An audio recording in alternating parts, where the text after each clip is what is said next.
सभी को नमस्कार। मैं रवि साहू सर, स्वागत है आपका मेरे YouTube channel smart maths with Ravi sir में। तो मैं आज आपके लिए एक नई सीरीज़ शुरू कर रहा हूं जिसमें कि प्रीवियस ईयर के जी मेंस के क्वेश्चन पेपर में जो क्वेश्चंस आए हैं उनको बारी बारी से हम हर वीडियो में एक एक दो क्वेश्चन को सॉल्व करेंगे, जिससे कि आपको 12th के साथ साथ कॉम्पिटिटिव एग्ज़ाम की, एंट्रेंस एग्ज़ाम की भी तैयारी करने का मौका मिले। तो जो लोग चैनल पर नए हैं और जिन्होंने चैनल सब्सक्राइब नहीं किया है, उनसे मेरी रिक्वेस्ट है कि आप चैनल को सब्सक्राइब करें और ये वीडियो को अधिक से अधिक जो बच्चे हैं, स्टूडेंट हैं, उनके तक शेयर करें ताकि उनको भी इसका लाभ प्राप्त हो। यहाँ पर जो क्वेश्चंस हैं वो इंग्लिश में लिखे हुए हैं, पर मैं उसको इंग्लिश और हिंदी दोनों में बोलूँगा ताकि जो हिंदी मीडियम के बच्चे हैं उनको आईआईटी के एंट्रेंस के लिए हिंदी मीडियम में मटेरियल उपलब्ध नहीं होता है, तो मैं हिंदी मीडियम में भी उनको बोलूँगा ताकि उन्हें क्लियर हो जाए कोई भी प्रॉब्लम। तो यहाँ पर सबसे पहले मैंने इंटीग्रेशन से शुरुआत की है। तो क्वेश्चन है कि integration sine 5x/2 divide by sine x/2 dx is equal to, यहाँ ऑप्शन दिए गए हैं आपको ABCD, इनमें से कौन सा ऑप्शन करेक्ट होगा ये हमें देखना है। और ये जी मेंस 2019 का क्वेश्चन है जो कि 8 अप्रैल 2019 में जो पेपर है उसमें आया था। तो हम इसकी शुरुआत करते हैं। चलिए सभी बच्चे इसको ध्यान से समझेंगे और जो टीचर्स हैं वो अपने बच्चों तक ये वीडियो शेयर करेंगे ताकि उन्हें इस क्वेश्चंस को सॉल्व करने में मदद हो। तो लेट सपोज हम ये जो इंटीग्रल दिया है इसको हमने आई सपोज करके इसको हम हल करते हैं कि sine of 5x/2 divide by cos sine of x/2 dx। तो फर्स्ट हम क्या करते हैं कि इसमें cos x/2 से न्यूमरेटर डिनोमिनेटर में इंटू करते हैं। 2 cos x/2 से मैं न्यूमरेटर में 2 cos x/2 से डिनोमिनेटर में इंटू करता हूँ, तो ये मुझे मिलेगा sine 5x/2 into cos x/2। Okay, now 2 sin x/2 into cos x/2। जो भी कॉम्पिटिटिव एग्ज़ाम की तैयारी करते हैं उन्हें स्पीडली सभी फार्मूले और वो पता होने चाहिए ताकि उनको अधिक से अधिक स्टेप स्किप करके क्वेश्चन को कम समय में हल करने में सहायता मिले। तो आपको जितना ज़्यादा हो सकता है आपको क्वेश्चंस को सॉल्व फास्ट करना पड़ता है, वहाँ पर टाइम कम रहता है इसलिए। तो आप देखेंगे कि ये 2 sin a cos b का फार्मूला बन गया, नीचे 2 sin x/2 cos x/2 ये sin 2a का फार्मूला बन गया, तो नीचे तो इजीली ये sin x हो गया। यहाँ 2 sin a cos b होता है sin a प्लस b और plus sin a minus b, तो 5x/2 और x/2 होगा 6x/2 मीन sin 3x। ठीक है, और यहाँ पर प्लस, इसमें से इसको माइनस करेंगे 5x/2 में से x/2 को, तो ये हो जाएगा बच्चों sin 2x। ठीक है, अब यहाँ पर हमें sin 3x और sin 2x दोनों के फार्मूले पता हैं, तो हम उनको अप्लाई कर लेंगे। तो ये हमें मिलेगा कि इंटीग्रेशन ऑफ sin 3x क्या होता है, 3 sin x minus 4 sin cube x। त्रिकोणमिति के फार्मूले आपको हर चैप्टर में बहुत ही यूज़ होंगे, इसलिए त्रिकोणमिति जो 11th क्लास की है उसके सभी फार्मूले आपको बहुत अच्छे से याद होना चाहिए। sin 2x होता है बेटा 2 sin x into cos x।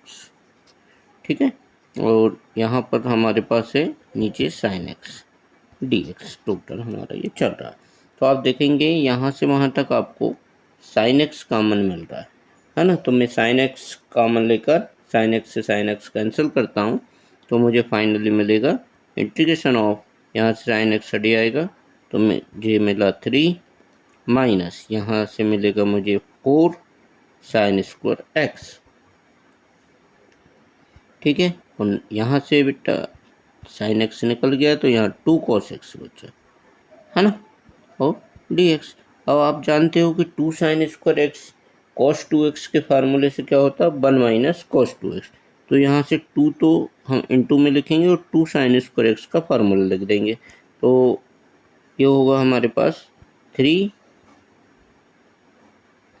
Minus 2। अब देखिए 4 में से 2 हमने ये लिख लिया है और इंटू 2 साइन स्क्वायर एक्स जो होता है, तो 2 साइन स्क्वायर एक्स हमें पता है कि 1 माइनस कॉस 2x होता है ना। पेन थोड़ा दिक्कत हो रहा है, तो ये इसको हम लिखेंगे 1 माइनस कॉस 2x। ओके, ठीक है बच्चों।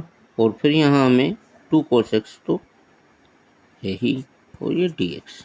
अब बड़े धीरे धीरे हम आपको समझा रहे हैं, नहीं तो आपको वहाँ पर तो स्पीड से करना। अब देखिए आप, ये 3 है और इस ब्रैकेट को हम इसमें इंटू करते हैं तो हमें -2 मिलता है। तो 3 माइनस 2 फाइनली हमें 1 मिलेगा।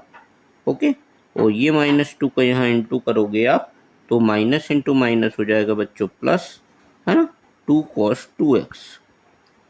ठीक है, और यहाँ पर हमें क्या है प्राप्त है, यहाँ पर आगे 2 cos x, है ना। अब आप देखेंगे कि यहाँ हमें cos 2x, ये cos 2x और प्लस 2 cos x, है ना, ये मिला है। तो अब ये तीनों जो पद हैं इनका इंटीग्रेशन हम कर सकते हैं। तो तीनों को सेपरेटली मैं इंटीग्रेट करूं तो यहाँ देखिए 1 का इंटीग्रेशन x मिल जाएगा मुझे। यहाँ cos 2x का इंटीग्रेशन क्या होगा, तो cos 2x का इंटीग्रेशन होता है बेटा sin 2x डिवाइड बाय 2। तो ये डिवाइड बाय 2 वाला ये 2 इससे कैंसिल हो जाएगा, तो मेरे को फाइनली क्या मिल रहा है, sin 2x। और यहाँ पर क्या होगा, तो cos x का इंटीग्रेशन होता है sin x, तो 2 यहाँ पर साथ में रहेगा, ठीक है, और प्लस c। तो बहुत ही सिंपल क्वेश्चन पूछा था जी मेंस में 2019 में। आप देखें यहाँ पर कि ये जो ऑप्शन है x plus sine 2x plus 2 sine x plus c, ये ऑप्शन नंबर आपको मिलेगा सी में, है ना। इसको आगे पीछे लिखा हुआ है यहाँ पर सी में, तो ये ऑप्शन नंबर आपको सी में मिल जाएगा, ठीक है।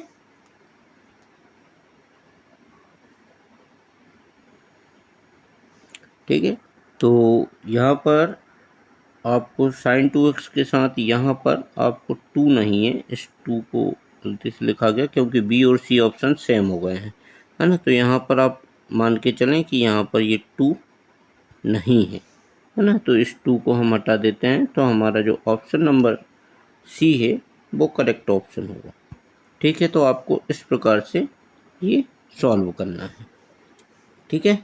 चलिए अब नेक्स्ट स्लाइड पर हम चलेंगे। तो नेक्स्ट स्लाइड में भी एक क्वेश्चन है, उसको हम देखते हैं। यहाँ पर आपको ये क्वेश्चन सामने दिख रहा है, इसमें इंटीग्रेशन करना है x raise to integration of 3x raise to 13 plus 2x raise to 11, ठीक है। उसके बाद डिवाइड में है 2x raise to 4 plus 3x square plus 1 whole raise to 4 dx। ये भी जी मेंस में आया था, है ना, 12 अप्रैल के पेपर में। तो इसको हम हल करते हैं। यहाँ पर आपको देखिए बहुत ही सिंपल है, मैं इंटीग्रेशन कर रहा हूँ यहाँ। तो आप देखेंगे कि यहाँ पर जो डिनोमिनेटर है इसमें होल पावर 4 है, तो इसमें से यदि मैं x रेस टू 4 को कॉमन निकालूंगा मतलब x रेस टू 16 बाहर आएगा। ओके, इतना क्लियर है। और यहाँ भी हाईएस्ट पावर क्या है, 13 है। तो डायरेक्टली मैं यूँ कहूँ कि x रेस टू 16 से मैं न्यूमरेटर और डिनोमिनेटर को डिवाइड कर रहा हूँ, या ऐसा भी कह सकते हैं हम कि यहाँ से x रेस टू 4 मैंने कॉमन लिया।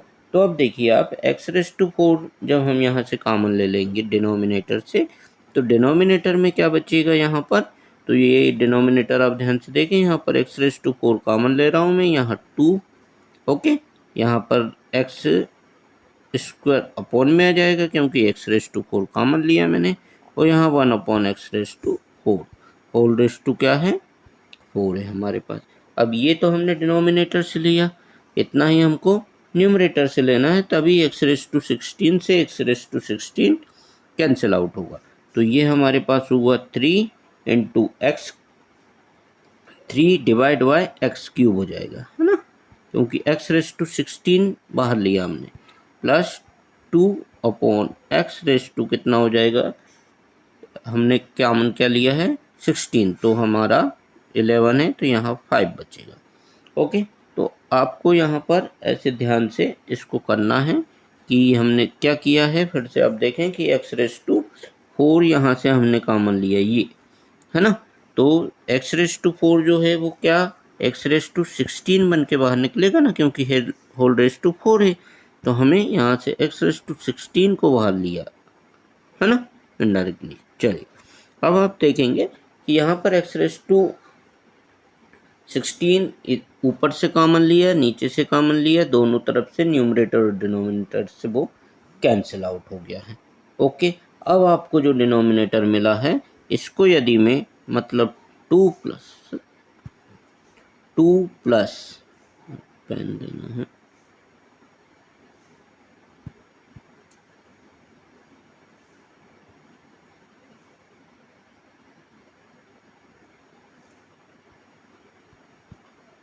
जो डिनोमिनेटर में है 2 plus 3 upon x square plus 1 upon x raise to 4। बच्चों इसको मैं यदि t मान लेता हूँ तो इसका डिफ्रेंसिएशन जो होगा वो डिफ्रेंसिएशन क्या होगा बच्चों, तो यहाँ पर 2 का डिफ्रेंसिएशन हो जाएगा 0। ओके, इसका डिफ्रेंसिएशन क्या होगा, तो इसका डिफ्रेंसिएशन मुझे मिलेगा -3 अपॉन एक्स क्यूब। ओके, 2 से 2 कैंसिल आउट हो जाएगा, है ना, तो -3 अपॉन एक्स क्यूब। ठीक है, देखिए क्या होता है, एक्स स्क्वायर 1 के अपॉन में है तो ऊपर जाएगा तो ये माइनस एक्स स्क्वायर होगा, है ना, और माइनस एक्स स्क्वायर का हमें क्या करना है फिर डिफ्रेंसिएशन करना है। तो ये माइनस एक्स स्क्वायर का डिफ्रेंसिएशन होगा तो -2 इसमें इनटू में रहेगा, इसका मैंने माइनस आगे लगा दिया है। ठीक है, चलिए अब इसका देखें तो यहाँ पर भी देखिए आपको इनटू करना है, तो एक्स रेस टू 4 का एक्स रेस टू 4 यहाँ पर इनटू में आ जाता है, और डिफ्रेंसिएशन एक्स रेस टू 5 का डिवाइड में एक्स रेस टू 5 हो जाता है। ठीक है, dx और यहाँ पर इक्वल टू dt। तो आप देखेंगे यहाँ पर -2 यदि मैं इससे कॉमन लेता हूँ तो ये मुझे फाइनली क्या मिलता है 3 upon x square plus 2 upon x raise to 5, और यहाँ dx equal to -1 upon 2 dt। ठीक है, क्योंकि ये -2 में कॉमन लेकर इधर dt के साथ इसको ले आए। तो आप देखेंगे ये जो वैल्यू मिली है आपको, ये वैल्यू न्यूमरेटर में दिख रही है आपको, मतलब ये पूरा dx ये dt में आपने निकाल दिया।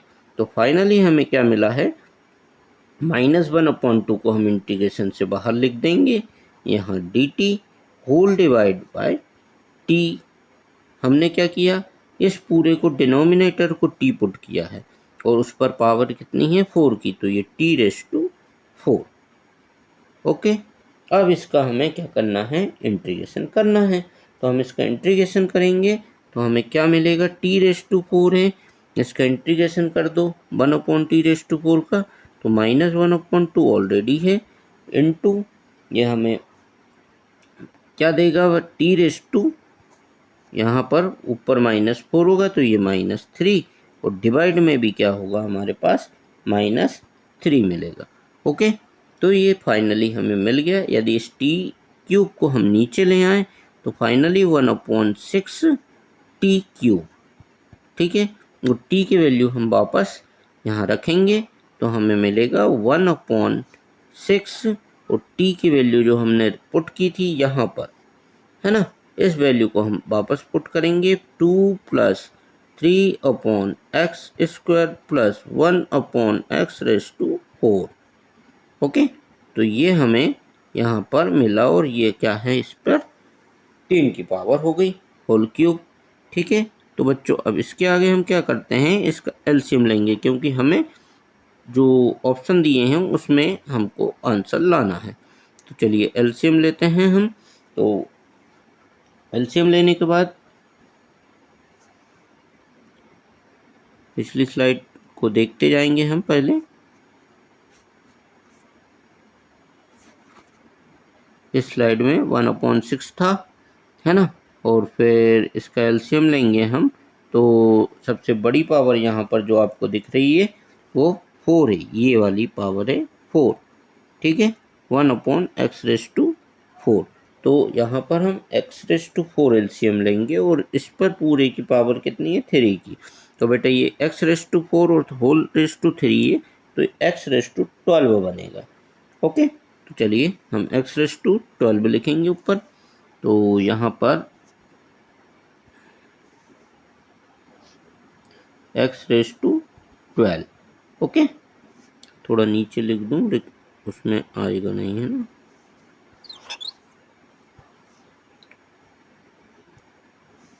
चलिए, तो हमें जो फाइनली मिला है वो x⁴ ऊपर हमने एलसीएम लिया, यहाँ 6। अब देखिए, आप फिर से मैं उसी स्लाइड पे जाऊँगा। हमने जो एलसीएम लिया था वो क्या था, x⁴, तो ये होगा 2x⁴, फिर x² से इसको डिवाइड करोगे तो ये आपको मिलेगा 3x², है ना। तो चलिए हमारा ये हो गया क्या, 2x⁴, 4 ये है ना, plus 3x² plus 1 whole cube और प्लस c इंटीग्रेशन कांस्टेंट। तो आप देखेंगे x⁴ डिवाइड बाय 6 2x⁴, ये किस ऑप्शन में है, इसको हम देखते हैं।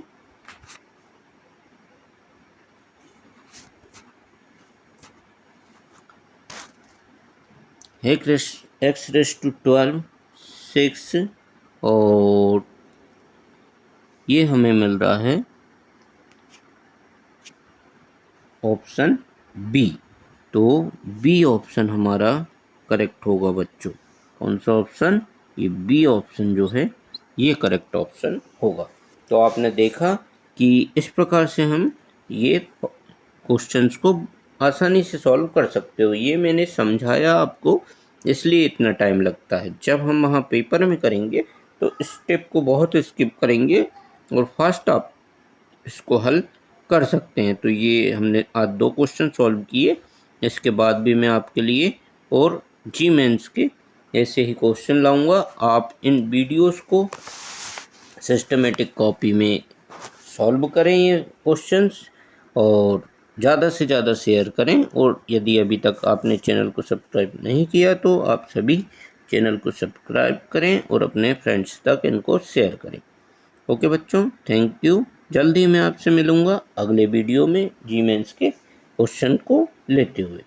Okay, bye, have a nice day.